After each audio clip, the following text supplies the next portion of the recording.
want to make sure before we start, can everyone hear me okay? Yes. Great. Well, welcome everybody to the Pain in the Neck workshop. We are very excited to be here today, very excited to present to you. And we always want to make sure that we're fielding questions from the audience. So let's make this interactive. Let's engage and see how we can help educate whatever you all have going on. But I'm assuming it's something to do with the neck. Am I correct in that? Yes. Yeah. Oh, come on. Let's get a little bit more energy in here. Yes. Yes. Thank you. Come on. My name is Dr. Matthew Perry. I am owner and physical therapist at Auto-Ness Physical Therapy. I'm Dr. Gina Oliphant. I'm a physical therapist at Auto-Ness Physical Therapy.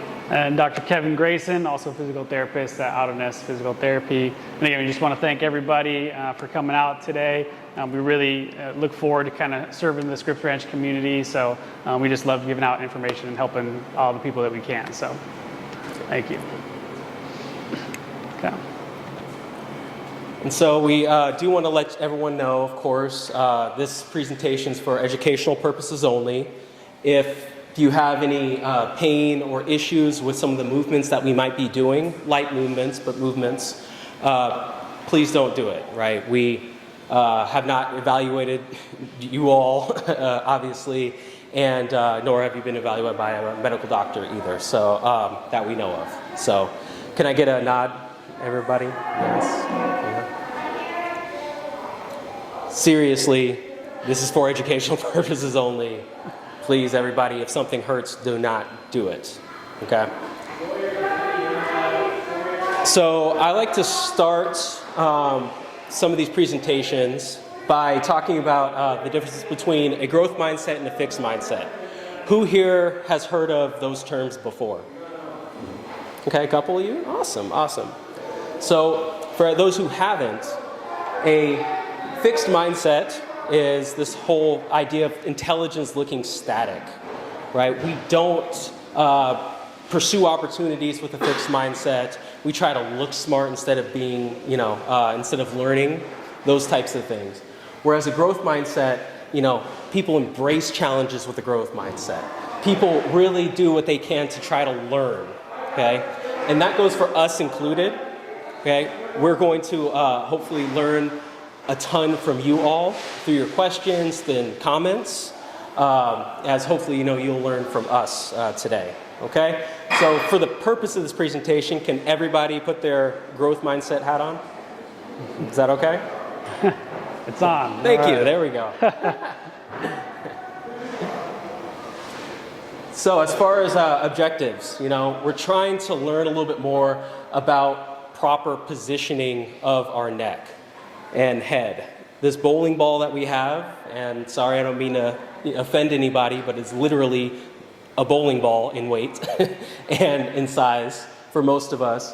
Trying to make sure we understand what a proper position is, because we can't fix something that we don't know is broken.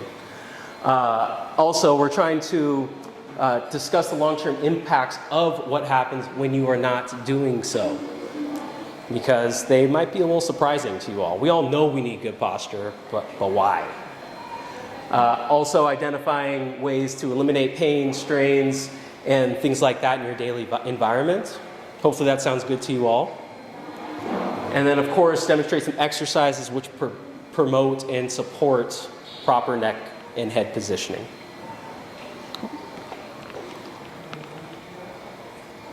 All right, so just kind of a quick rundown of the anatomy, and please ask questions. I know Matthew kind of already said that, but we want to make this as interactive as possible, so if you have any questions, don't hesitate, raise your hand or kind of just shout one out.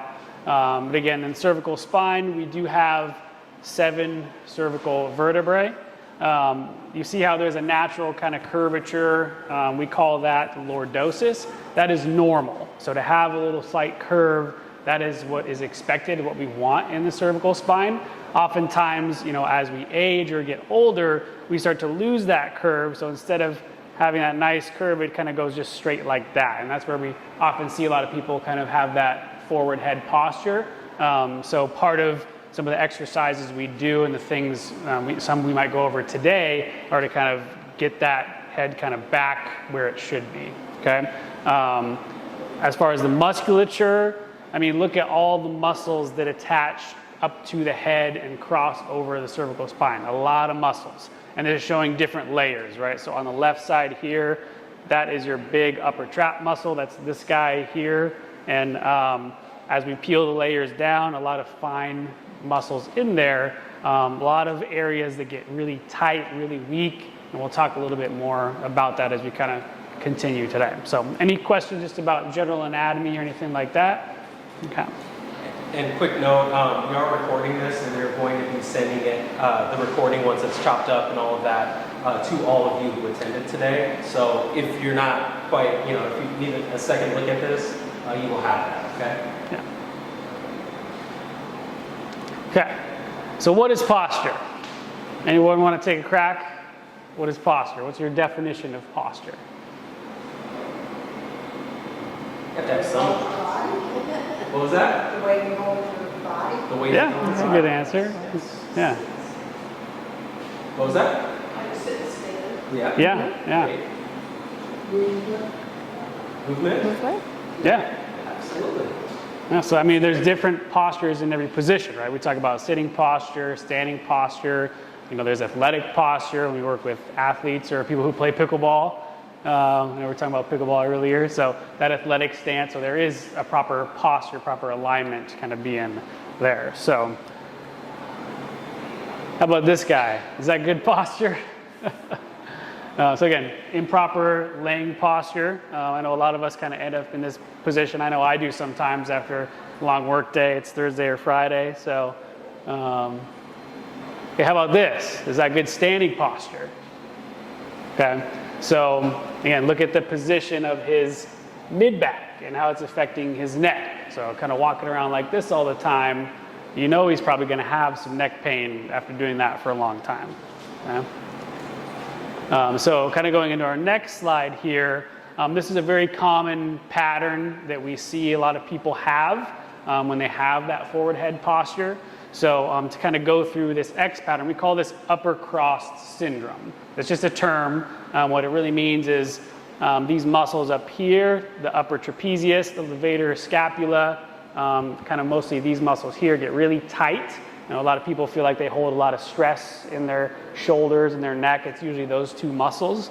And the inverse of that is we have some inhibited or weak rhomboids, serratus anterior. So these are the muscles that kind of help hold us up and put us in proper position. So kind of squeezing the shoulder blades back. So when we sit in this posture or stand in this posture for a long period of time, these muscles get very weak. So as far as where we focus a lot in physical therapy or just in exercise, we want to strengthen a lot of these muscles and we want to try to loosen up some of these muscles. So, and in the front, we have tight pecs.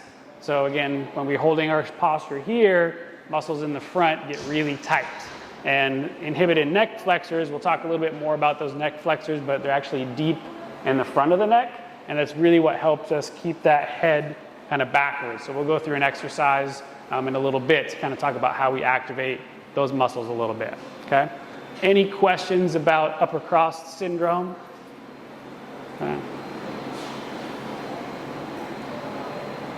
Okay, so again, some of the muscles I talked about that were kind of inhibited or weak are here in the green. So not so much on the top, sorry, the lower green ones. That's your serratus, kind of your lower trap. So this is a normal movement of the shoulder. So we're kind of switching gears from the neck to the shoulder, but a lot of these muscles are connected, right? So what normally should happen if we're upright, nice and tall, is this movement of the scapula, everything's moving nicely. We come over to here. Anyone heard of impingement or had shoulder impingement before? So posture can be a major factor in causing impingement. So anytime we're here, if I go and try to lift my arm up like this, I can't really get all the way. It kind of just bumps in to the shoulder blade. And that over time causes wear and tear in the shoulder and can lead to rotator cuff tears and other issues in the shoulder. So kind of just an example of how that neck and posture can really lead into shoulder issues as well. Who here has heard of rotator cuff tear and some of those terms? Yeah. So majority of rotator cuff tears are actually more degenerative than they are traumatic. So this is an example of something that would cause a degenerative or wear over time versus falling down and tearing the rotator cuff. Yeah, we really like to think of the shoulder when you fall. We like to think of the shoulder as being like, oh, well, it was the time I was working in the garden that caused this rotator cuff tear or something like that, because I started experiencing pain at that time. However, as Kevin said, it is very degenerative, and it's picking a scab over years and years and years, and most likely did not happen overnight. Again, outside of maybe a car accident or something more catastrophic.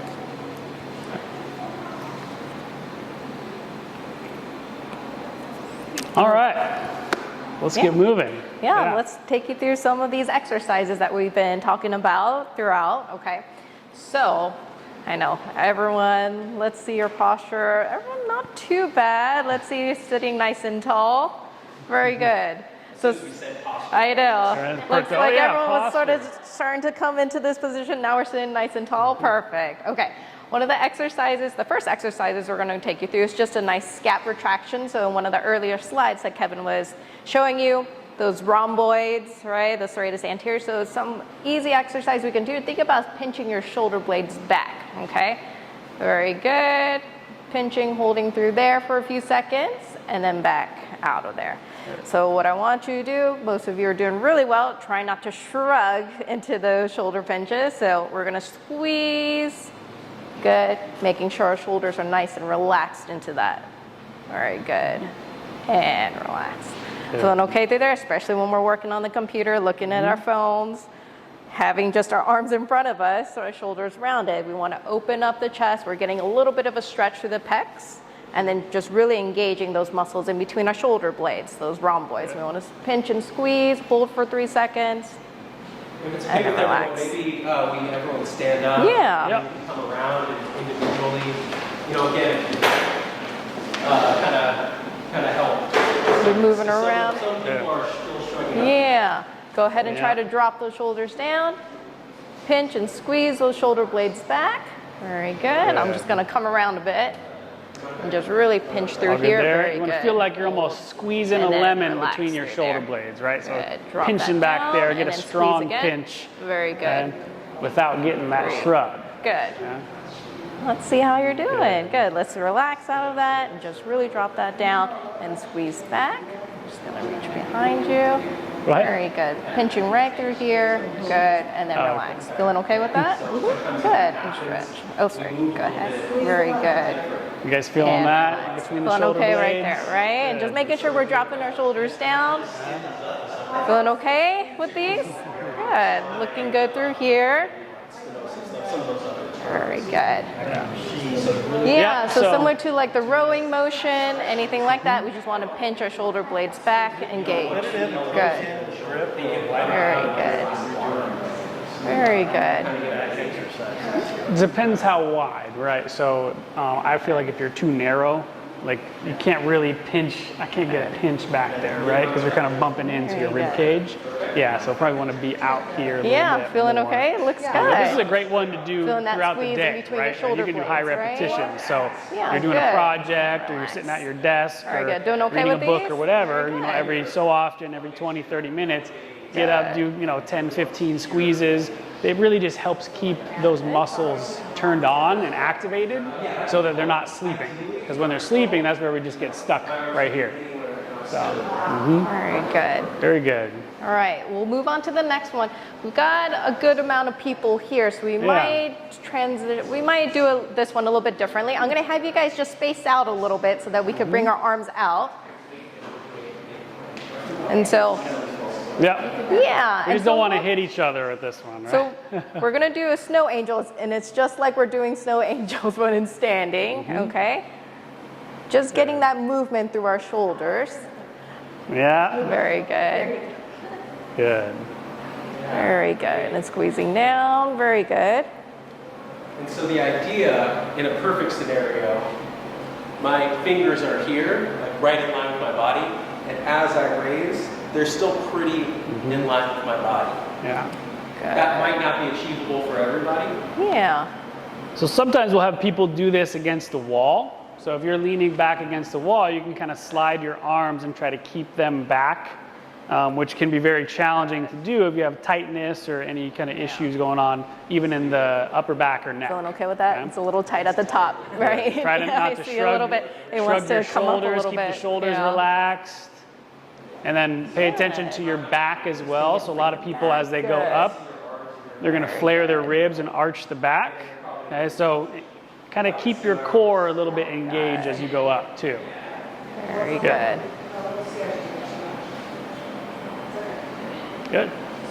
Good. Yeah, Very good. Feeling okay with these? Good. Again, at home, you could try them against the wall or in front of a mirror just to see how well we're coming up and making sure we're not shrugging our shoulders at the top too.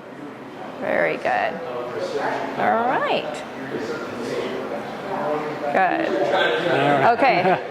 We can move on to the next one. So this is going to be one that's really good when we notice ourselves coming forward a little bit more.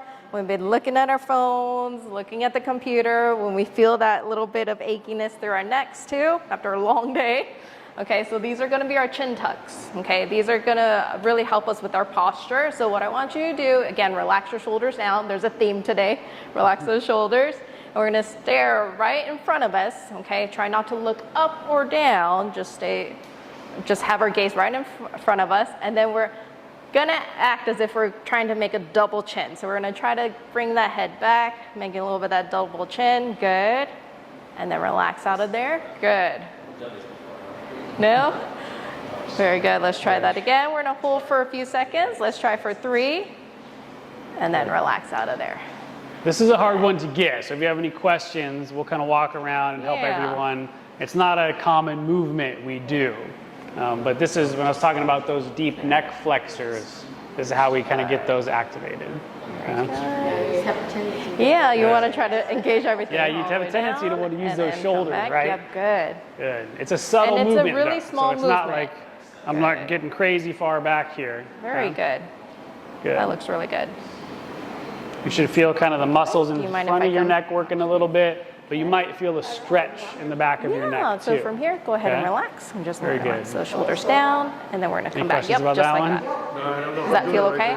You feel Okay. a little bit of a stretch in see the here. I'll have back. you turn this You way a might feel a little little bit. bit Okay. in the front of your neck too. Good. That looks That's good. it. So very Very good. subtle. I'd say kind of Nice, try to give yourself that relaxed little bit movement more of a through double there. chin. Good. So you had it down. I just try to get a little Very further good. into it. And the Yeah. longer that we hold this, the better. A It lot will of just times I'll train our describe postural this one muscles like, because we want to build let's say that I had a endurance. string Good. attached to the top of your head. So as you glide back, it should feel like you're getting taller. Yep. Feeling okay Yeah, with there you go. these? Doing Good. okay? Okay, good. And Very so we're good. doing this in standing, but we can definitely do this anytime throughout our day, okay? I know typically we're sitting a lot of the time when we start getting that poor posture. Again, when we're just notice ourselves trying to hunch forward, bring everything back, and doing some of these chin tucks will help with that postural awareness too, okay? Doing about 10 to 15 to 20, the longer you can hold them, the better too. Again, just trying to hold for 3 seconds, 5 seconds, maybe 10 seconds without straining. Okay, and just to help kick on those deep neck flexors, okay? Last one, we do have that stretch just to help loosen up those tight neck muscles, okay? Again, we could do this sitting or standing. Since everyone's up, we'll do it standing. What I'm gonna have you do, we're gonna stretch out our upper trap muscles first, okay? So again, relax those shoulders down, okay? We're gonna bring our ear towards our shoulder. So I'm going to my right, but you guys could go to whichever shoulder you like. Okay, from here, we should feel a little bit of a stretch. If you wanna deepen it, we're gonna bring our same side hand on the top. Don't pull, just let the weight of your hand get into a little bit deeper stretch. And here, we really wanna make sure that that other arm is just nice and relaxed, okay? Go hold this for about 15, 20 seconds. We can even do a little bit of a pull into our hand just to get a little bit of engagement of the muscles. And then we can relax a little bit more into that stretch. Feeling a little stretch into the sides of our neck? Anyone having trouble with this or not feeling that stretch?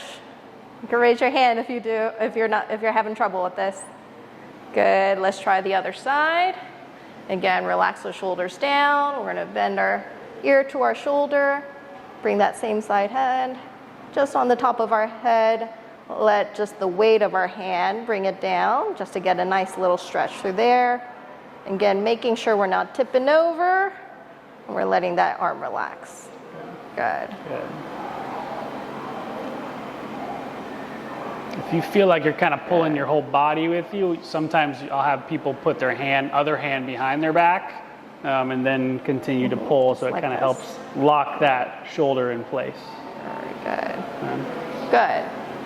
Okay, so that was our stretch for our upper traps. Now we're gonna do some of our other postural muscles, the levator scap. So this time I'm gonna have you turn your chin just at an angle, let's say 45 degrees, about halfway towards your collarbone. We're gonna tuck our chin down towards our underarm, okay? Again, that same side hand, you're gonna place it on the back of your head. Again, don't pull, but just let the weight of your hand bring it down. You should feel that stretch a little bit more towards the back of your neck. Again, letting that other arm just relax. You can even bring it back behind your back. Feeling that stretch? Anyone having trouble with this one? Good. Don't forget to stand tall too. A lot of times with this one, as we start to pull, we kind of do this. So make sure you're standing tall and just kind of letting your head fall. Let's do the other side just to even you guys out. Okay, we're gonna turn towards our collarbone, tuck your chin down towards your armpit. We're gonna place that same side hand on the back of your head. Just let the weight of your hand bring it down. Again, make sure that other arm is nice and relaxed. Good. And getting a nice little stretch through there. Good. Good. Very good. Nice little movements, little exercises, right? Some stretches just to get things loosened up a little bit and just activate some of those other muscles that we want to be active just for our postural stability, okay? Pretty simple with these exercises, right? And these we'll send out to you guys as well. We'll send a PDF of like some of these exercises, okay? Yeah. Before we move on, how difficult were some of those exercises for you all? No? Moderate? Yeah. For some people, it's very, very challenging. I would say for a lot of people, this is very challenging to do with, 90% quality or higher. Yeah. Okay, and if it was easy, maybe there's a way to refine that a little bit more, to get maybe more of a pinch, to do it without rotating the body, and things like that. But these are learned movements that we started, as soon as we, started sitting down in preschool or kindergarten. And by sitting down, I mean at the desk and that kind of stuff. So this position is kind of what we know. This is comfortable for us. Most of you are in that position right now, okay? So it's going to take some time and repetition to get that back, okay? Yeah. I see everyone's sitting a little taller right now too. I don't know, everyone feel pretty good posture. And just a quick note about the exercises too. So we just went through these 4. The exercise program we're sending out has a lot more. So just make sure you're kind of cautious going through some of those because we didn't go through those with you. So, but there is a lot more kind of information or a couple other things to try to kind of improve your posture, okay? All right. All right. So in the clinic, we typically see a common injuries, right, and some issues related to the neck and to the posture. These are some of the common ones that we see. Have you guys heard of any of these? Yeah, I see a lot of head nods. Anyone or to share if you've had any of these injuries or if you've had any friends, family members, things like that? No? Yeah? Okay. Does anyone know what radiculopathy is? No? Okay. Ridiculous. It is ridiculous. It is ridiculous. Okay. Ridiculously painful. Yeah, I think, definitely. So our picture over here gives us a little bit of a clue to it, but it is injury to or damage to the nerve roots that come out, and it's typically towards one side. Okay, so the radiculopathy is more of the one-sided symptoms, and then we'll feel it down into sometimes our arms, down into our hands, into our fingers, right? And it's just compression or damage to the nerve root that exits from our cervical spine. Okay, so that's what the radiculopathy is. How about stenosis? Has anyone heard of stenosis? Yep, okay. Would you like to take a gander at what it means? It's a narrowing. Yep, exactly. It's a narrowing of the joint space too, right? Can happen in the cervical spine, the lumbar spine, right? And again, it can present itself similar to a radiculopathy, right? Because it's a narrowing of the joints, right? It can end up as one of our later ones, a little bit of an impingement of the cervical spine, right? And sometimes that can close down on that nerve root, cause that radiculopathy, right? And we also have stenosis that can cause a little bit more of those symptoms down both of our arms as well, okay? How about degenerative disc disease? Sure, you've heard of that quite a bit. I see you nodding your head vigorously. Let's see, do you happen to know what it means, the degenerative disc disease? Yeah, so when we lose a little bit of that height in between the discs, in between our vertebrae, that disc space, right? It can lead to a little bit more muscle stiffness as well, as our body is trying to adapt to some of those degenerative changes.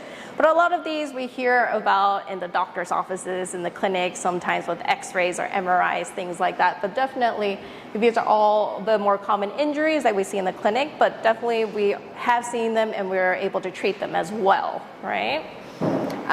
Any other of these injuries that you guys have heard of? Yep. What have you heard of on this list? I was T-boned by a lady who had whiplash. Whiplash injuries. Oh, to the side, right? Okay, so not the traditional rear-ended. Okay, very good. So she T-boned you. Yeah. Okay. Did you end up going to physical therapy for that? Yeah, for about 6 weeks. Okay. But I know that there's been damage here. Gotcha. Yeah. And it's that quick, the whiplash, right? That quick movement from one motion to the other, right? So either forward and back, right? Or side to side. That can definitely cause a little bit more of like muscle strains, some ligament sprains as well, and some disc injuries as well too. Okay. Let's see. And then we also have our headaches that can happen as well from our postures, right? Creates that tightness into our neck. A lot of our neck muscles do attach to our suboccipital space right here, and it can pull and create some of those tension headaches too. Okay, and again, we've talked about some of those impingements, whether it's in the shoulder, right? I'm sure we've all had that a little bit. You sleep a little funny and you feel like, ooh, I can't move as much, right? Or get that little sharp stiffness or pain. Okay, definitely we've seen these in the clinic, and we are able to address all of these issues too. Yeah. Okay. And a quick caveat to this. Again, we list a lot of things here. We're talking about degeneration, radiculopathy, stenosis. These are big, scary words. A lot of us probably could go get an MRI right now, and they would show all of these things, or some of these things at least. But does not mean that that is causing your symptoms. So, and more often than not, it's kind of we have symptoms related to these, but it's not like we need to go do a surgery to fix radiculopathy, right? You might have some muscle tightness, some joint tightness that needs to be loosened up or stretched out, and doing some simple exercises can actually relieve the symptoms from these things. So just a caveat there. And I know you mentioned the car accident, whiplash. Oftentimes what I've seen, I used to work with a lot of workers' comp and injury type lean patients. So when people get in an accident and then they go see the doctor and they kind of get evaluated, we see they get whiplash, they get an MRI, and they have all these things listed in there. Now, probably had a lot of these before the accident. Now, this was the first time they ever went to the doctor for this issue, and it showed up a lot of these. So it's they can be exacerbated by a traumatic injury, but it does not mean we need to get a surgery or anything like that to fix it. So I just wanted to give that information there. Any questions about any of these? We could definitely spend some more time if you guys have any questions on these injuries or anything like that. Yeah. When I was doing the snow angel exercise, you could feel the click in the shoulder. Is The that shoulder? impingement or something? So As that, you're raising your arm, you feel a click. yep, so it definitely could be related to shoulder impingement. Oftentimes, now was the click painful, if you don't mind me asking? Like hurting or just making noise? Not Okay. too bad, but Yeah, so a lot of definite click. yeah. So again, if anyone didn't hear that, he's asking just about a click in the shoulder with doing the snow angel exercise, and you know, the shoulder making noise, or even like your neck making noises. Oftentimes, it's just kind of tightness in the joint. But certainly, something like impingement is going to cause tightness. Where if we have a lot of muscle tightness holding me here, and I can't quite get all the way up there, it's going to make a little bit of noise. But similar to kind of like cracking your knuckles, it's just releasing some pressure. So not something that is alarming, but definitely something to work on as far as flexibility. Yeah. Cool. Any other questions? All right. So we just want to go over through what is good posture. So we'll go through a couple different slides here, and we will be sending this information out. So if you forget some stuff, don't worry, we'll send out our posture slide. So obviously standing, we talked a little bit about the S curve just in the cervical spine. So we have that lordosis. Then in your mid-back or thoracic spine, we want it to be reversed. So we call that kyphosis. So again, it creates this S, and then back in the lumbar spine, we have another curve the same as the cervical spine. So it's normal to have this S shape, and that's more of what we want to have. Okay? But you see how his shoulders are relaxed back and down, so he's not here. The feet are hip distance apart, you know, weight evenly through both. So how many people you ever been to the grocery store and we see somebody kind of standing like this, leaning on the cart, all right? I know I've been there. I do that all the time. I do it all the time. So again, keeping even weight, and these are things that are hard because you don't really notice. It's normal. You're just kind of relaxing and hanging out on one hip all the time, but that does start to wear down one side. So really trying to make sure you're evenly distributing weight back and forth. And then he's talking about, like I said, simple, not tilting forward or backwards. So again, I'm not getting that forward lean or leaning backwards too much, and just keeping that kind of centered posture, okay? Any questions about that? And just real quick, when we talk about that natural S curve in our spine and in our body, we are talking about from this plane. Some people have heard of scoliosis or something like that before. That is an S curve in this direction. Okay, I couldn't really get back there, but you get my point. So we want the S here. We do not want the S in that direction. Okay. Yeah.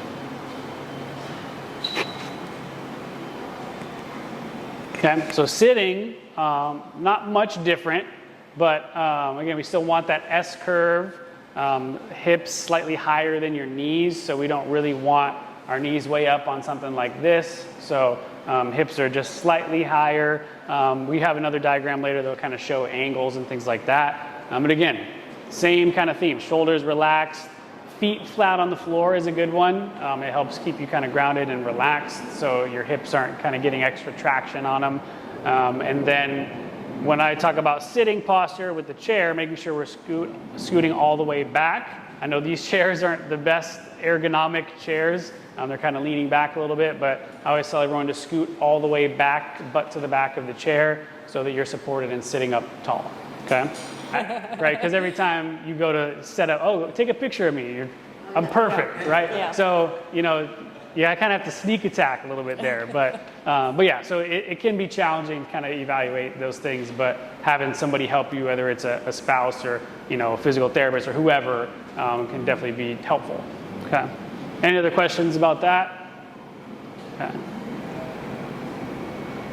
All right, I'll let Matthew take this one. He loves this slide. So. Cell phones. think it's pretty self-explanatory. Yeah? So we really, particularly in this day and age, now probably more than ever in history, we need to be more cognizant of our posturing, because there's a thing now called text neck. I'm sure you've heard that with, particularly younger individuals. But as we age, what happens with our vision? Does it get better typically? It gets worse, exactly. So what are we doing now? We are looking closer at...